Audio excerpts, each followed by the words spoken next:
吃完以后，老人当天晚上就发烧腹泻，然后持续了2天。小孩呢是在那个礼拜的礼拜天，也就是2天以后发生了发烧。我觉得3万块钱左右吧。多少？3万块钱。世界之大，无奇不有。男子带着老人孩子去吃火锅，3天之后纷纷发烧住院。男子前后花费了8000元医药费，倍感心疼，于是突发奇想，直接喊来媒体曝光火锅店，以火锅食材不干净为由索赔3万。那么男子能够如愿得逞吗？吃火锅又到底会不会引起发烧呢？镜头前的男子名叫詹先生，他表示当天正值下雨，都说下雨天适合吃火锅，于是他带着一家老小来到这家火锅店就餐。结果吃完火锅回家后，家里的老人就开始腹泻发烧，随即就被送往医院。可老人的病还没好，儿子就因消化不良和呼吸道感染，从而引起发烧住院。期间医生还曾下发过病危通知书，好在经过抢救，把孩子从鬼门关拉了回来。詹先生越想越不对劲，毕竟全家人体质一向良好，怎么会突然病殃殃的呢？讲到这里，他突然回想起，当时火锅店的碗筷都存在油污，所以老人孩子生病和油污有极大关系。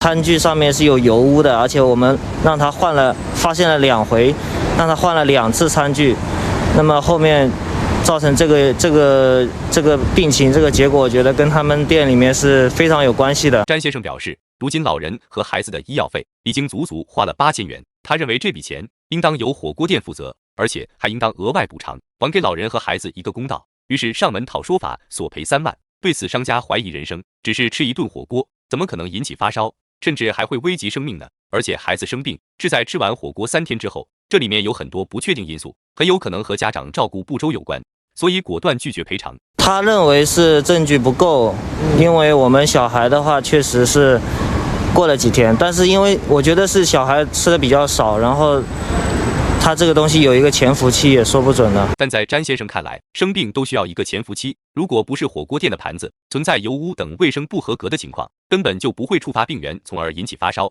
对此，店家给出了合理解释。餐具有油污的话是一个清洁不干净，确实有。然后顾客的话当场也反映过了，这边有进行一个更换。我这边是这样认为的，因为我们每天的话就餐的话，一个人数一个基数都很大的，然后老人小孩也不在少数。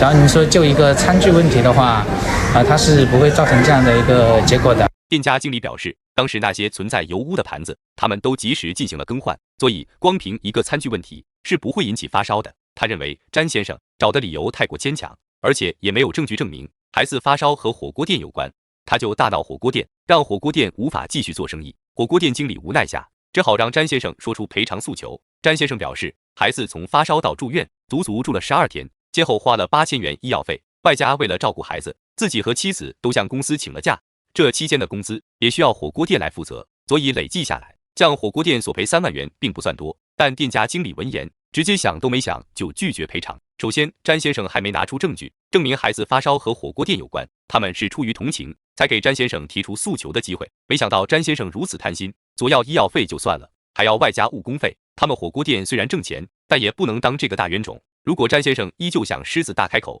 那么此次协商就没有必要了。詹先生要是敢从店里闹事，他们就敢报警把詹先生抓走。对此，詹先生也不敢轻举妄动，思考再三决定和商家和解。我们这边也会向我们上级反馈一下，对，具体的话，我相信的话是最好是和解嘛，对吧？能达成和解那是最好和解。